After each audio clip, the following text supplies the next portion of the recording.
श्री सद्गुरु महाराज की जय।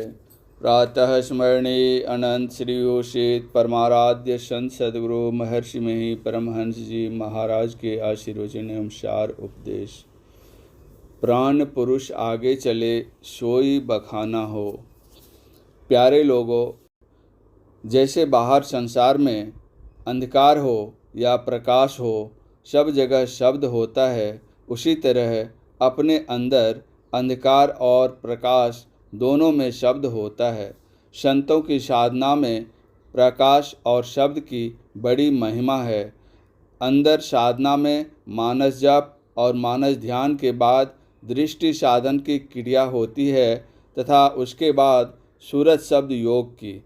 जब अपने अंदर के प्रकाश में रहोगे, वहाँ भी शब्द यानी ध्वनि को धारण करते हुए अपने अंदर ही अंदर आगे बढ़ोगे और अंत में सार शब्द को ग्रहण करोगे। तभी होगा सोवत जागत उठत बैठत टूक विहीन नहीं तारा, झिन झिन जंतर निशिदिन बाजे जम जालिम पचिहारा। ज़्यादा अभ्यास हो जाएगा तो ऐसा होता है। इसकी साधना चाहे बैठकर करो चाहे सोकर करो। जो लोग गहरी नींद से उठकर समझते हैं कि बहुत गहरी नींद में थे, यह कौन जानता था हम बहुत गहरी नींद में थे। यह जो जीवनी शक्ति है, यह जो चेतन की धारें हैं, यह कभी नहीं सोती है, जागती ही रहती है, यही जानती है। इसी को प्राण पुरुष कहा गया है। प्राण पुरुष आगे चले सोई करत बखाना हो, तुलसी साहब ने कहा है। एक गोस्वामी तुलसीदास जी हुए हैं, दूसरे तुलसी साहब। उन्होंने कहा, सहस कमल दल पार में मन बुद्धि हिराना हो। सहस कमल के पड़े पार में मन और बुद्धि खो जाती है तो कहता कौन है? प्राण पुरुष आगे चलता है, वही बखान करता है, वही कहता है। तो अभ्यास करते करते होता है। हम भी पूर्ण नहीं हैं, हम तो गुरु की वाणी से जानते हैं, संतों की वाणी से जानते हैं।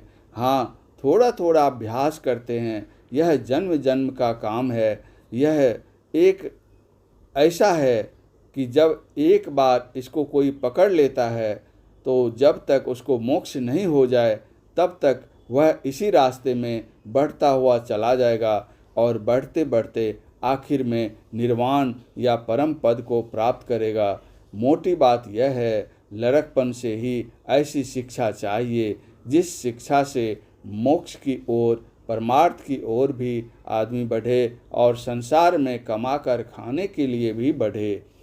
संसार में कमाकर खाने के लिए नहीं जानने से संसार में गुजर कैसे होगा? अगर कोई महात्मा है, वे कमाते नहीं हैं, अच्छे महात्मा हैं, भिक्षा लेते हैं तो संसार को शिक्षा देते हैं।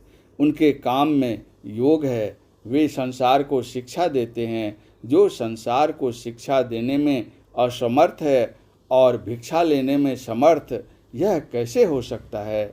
यही थोड़ा सा कह दिया। सब चेतन धारों को एकत्र करो, जहाँ से उनका विस्तार हुआ है उनके लिए साधन करो। महर्षि में ही हम कभी नहीं लिखते। महर्षि नाम से हम बहुत डरते हैं। अगर मुझे महर्षि कह देते हैं तो मैं अपने को बहुत लज्जा मानता हूँ। महर्षि तो ये हैं, महर्षि महेश योगी जी की तरफ इंगित करके बोलते हुए कहते हैं। आनंद से रहिए, खुश रहिए, यही थोड़ा सा कहा। परम पूज्य गुरुदेव का यह आशीर्वचन दिनांक 5/4/1977 ईस्वी को ऋषिकेश में दिया गया था। भारत के पावन तीर्थ स्थल ऋषिकेश स्थित शंकराचार्य नगर के संस्थापक महर्षि महेश योगी द्वारा हनुमान जयंती के अवसर पर वहाँ वेद प्रतिष्ठान का आयोजन किया गया था। उसी के उपलक्ष्य में पूज्यपाद सद्गुरु महाराज सादर आमंत्रित किए गए थे। महर्षि में ही आश्रम कुप्पा घाट से प्रकाशित शांति संदेश मई 1988 ईस्वी में भी प्रकाशित किया गया है। इस प्रवचन को श्री सद्गुरु महाराज की जय।